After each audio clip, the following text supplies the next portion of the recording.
They can no longer deny the prophets. Prophecy is speaking boldly. I want to give all the honor, glory, and praises to YAHAWAH, whom the world calls Lord or God, and YAHAWASHI, his only begotten Son, whom the world arrogantly calls Jesus. I want to give double honors to my elders at Great Millstone, who've been speaking about prophecy for 30 plus, 25 plus, 20 plus, 15 plus years. And single honors to the elect, and peace and blessings to the 1/3. Jump right into it, and I will leave the link of this article in the description box. World Economic Forum, WEF, says CBDCs, crypto, banking, digital currencies, I think that's the acronym, must be implanted under your skin if you want to participate in society. Now, I can recall a group by the name of IUIC where their leader, Bishop Nathaniel, said, "It's June, ain't no microchip." You have to go back to the GMS Archives 2 page, and that video is probably like, what, maybe 6, 7 years old when they were doing the sit-downs? Yeah, elders used to spoon feed us. And now, all those winters that we have, you know how Gad and Reuben talk, I've survived many winters, in other words, many years have passed by. And lo and behold, this is an article saying that if someone wants to participate in society, they must have this inside of them. Now, the elders of the Great Millstone are talking about Revelation, the 13th chapter, for a lengthy time period. So, Bishop Nathaniel, what are you going to do now? I ask you, PK, Sikari, all you other Israelite groups out there, it's always been about prophecy. See, y'all was going off the hearts and off of the gullible spirit, and some with some with true believing in the Bible. You went off their emotions, and you made yourselves into gods. You're like Agrippa, who lost grip of his life because they said, "Oh, he speaks as if he's a god." He never gave the glory to YAHAWASHI. Gave up the spirit, turned into worms. A lot of y'all gonna be worm food, not even worms, worm food, because of these prophecies you're not speaking about. You're not coming in the spirit of whom the world ignorantly called Jesus, because that's what IUIC. Oh, Most High Christ bless. You know damn well there's the Hebrew. How y'all say we don't know the Hebrew, but then people in your congregation have Hebrew names, Lashawan QADASH, Paleo Hebrew. Man, it's crazy. Listen, Revelation, the 19th chapter, the 10th verse. "And I fell at his feet to worship him." This is John the Revelator. "And he said unto me, See thou do it not. I am thy fellow servant and of thy brethren that have the testimony of YAHAWASHI. Worship God, Yahawah, for the testimony of YAHAWASHI is the spirit of prophecy." Let that sink in. The testimony. If you are to testify, if you are to speak on behalf, you better be in the spirit of prophecy. Yes, there are life lessons, integral lessons. Of course, the law, the commandments. But what's the spirit of YAHAWASHI? It goes right back to prophecy. Right back to prophecy. And this is a major prophecy right here. Understand? Once again, you can't deny the prophecy anymore because the prophecy is speaking. I like to say this a lot. I've been saying this lately. You don't have to believe what we're saying. You can open up the book and read it for yourself. But because you won't understand it, we have to come out here and explain it to you.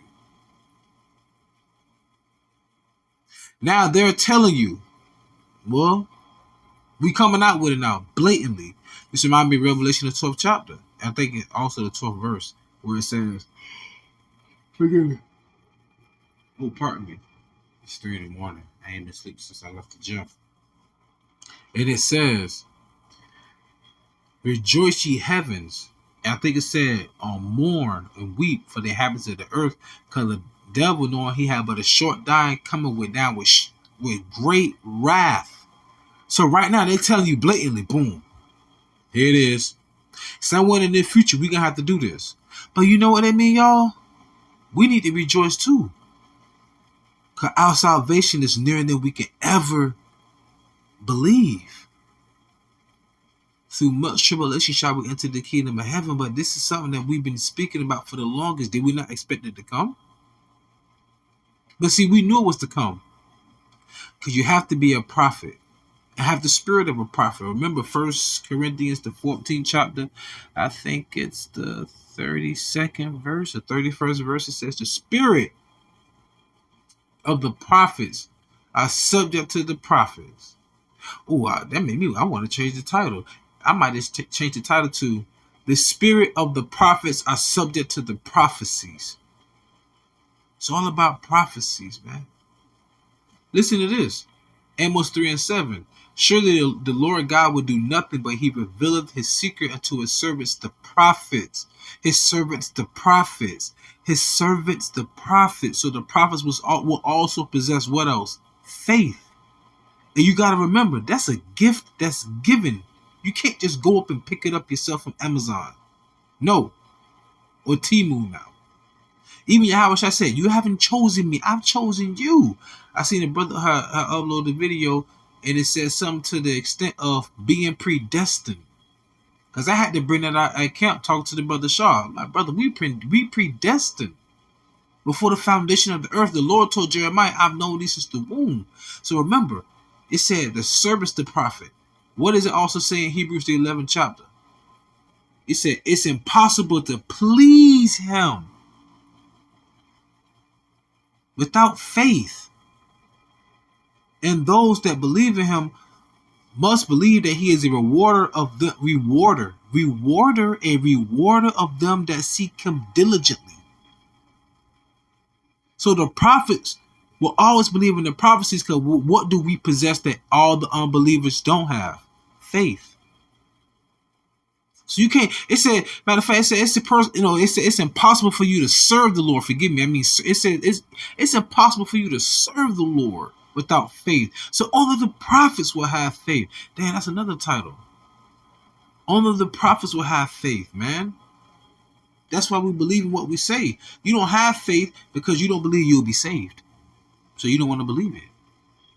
If you know that this is gonna come before the kingdom of heaven, why would you not rejoice at what's coming? Listen to this though. Going back to the article. According to Professor Richard Werner, in the very near future, citizens will need to use the latest technology such as a CBDC chip. I'm reading verbatim. Chip implant in order to access their bank accounts. Come on, man. Listen to this. Man, this is a quote. Quote. You have to think of CBDCs as a control system or a permit system, not a currency. Professor Werner explained. You know what I mean, y'all? You're going to dictate how you even spend and accumulate your own money. Quote, it's a conditional currency based on you actually getting that permit. Now, if you happen to be some kind of critic of government policy or a critic of central banks, that this could be difficult. Or if you dare to step out of the 15-minute city zone, you know, maybe you'll find that, this is a quote inside of a quote. Quote, oh, my CBDC is not working, quote inside of a quote. Of course, these are things we've seen already in China. It's happening now in the communist China. I heard a dude at my job say something about prepare for your communist government and started laughing. Wow. Anyhow, there's plenty of videos where somebody tries to use it to buy a ticket and it doesn't work because his social credit scores are low. And I went into what social credit scores are. The social credit scores pretty much is like your merits in life. The merits. It's kind of like in school. I remember that one time they said something like, if you were tardy 3 times, that was one absence. Or like if you got this amount of referrals, you have to get suspended, or you get in school suspension. So in this case, if you don't pay your parking ticket, or you run a light and then they send you a ticket in the mail, or you parking handicap and you was only going for 10 minutes, but you got a ticket, whatever the case may be. Let's just say you don't pay it on time. Then they'll just freeze your funds or seize your funds, or they'll just take it from your funds when you probably didn't have the money for it at the time. Maybe you had to pay bills. You don't know. That's what they're talking about doing right now. This is why when we see these things, this is what we do. Habakkuk 2 and 2 through 3. And the Lord answered me and said, write the vision and make it plain upon tables. This is plain, y'all. What did Bishop Nathaniel say to the woman? Maybe your dog can go to the store and buy that lamb. Not if he ain't got that chip. YouTube. This is in the news. This is not this. I'm just reading the news. Okay. No twerk video over here. Not like that. So going back, Habakkuk chapter 2. Forgive me. Habakkuk chapter 2 verse 3. For the vision is yet for an appointed time, but at the end it shall speak and not lie. So the elders of great millstone and like-minded men on down was not lying. Though it tarry, wait for it, but it will surely come. It will not. Salakia, I don't know what this. It will not tarry. Forgive me, Salakia. So cut it off. Yeah, exactly. It will not tarry. But see, at the end of the day, it makes YAHAWASHI's word even the more true. Like I said, the Bible was transliterated from ancient scrolls, which they say they found at the Qumran cave, or they call them the Dead Sea Scrolls, things of that nature, right? Old scrolls written in the Demotic Greek, and Hebrew, and Aramaic, right? All of that. There's nowhere in the world someone thousands of years ago can by mistake have this imagination and it come to pass today, let alone the curses that we are under. Man, call HALALYAM like QADASH. We're not the children of the dark, we're the children of the light. But see, you got the 2/3, they stiff neck. But at the end of the day, we done what YAHAWASHI told us to do. We went to the lost sheep of the house of Israel.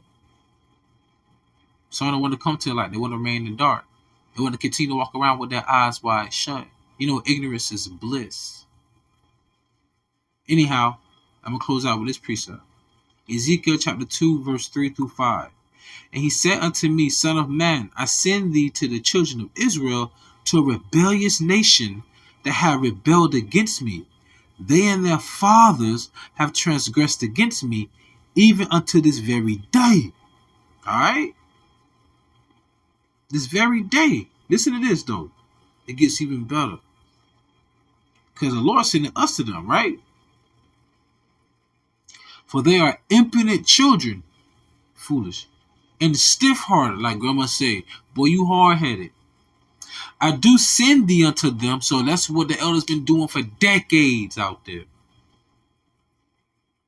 And thou shalt say unto them, Thus saith the Lord God. Well, remember what the Lord said was in Hosea 12 and 10. The Lord said he speak by the similitude of the prophets, by the ministry of the prophets. He speak by the mouth of his prophets. What does Matthew 10 and 20 say? Yahushua said, it's not you that speaketh, but it's the Spirit of the Father that speaketh within you. Here we go. Close out. Ezekiel 2 and 5. And they, whether they will hear or whether they will forbear, for they are a rebellious house, yet shall know that there have been a prophet among them. So with that being said, I pray that you edify and fed, stay in the spirit, don't fear it, just endure it. Ask for forgiveness, pray without ceasing, stay humble, remain diligent. Call my Allah, Shalom.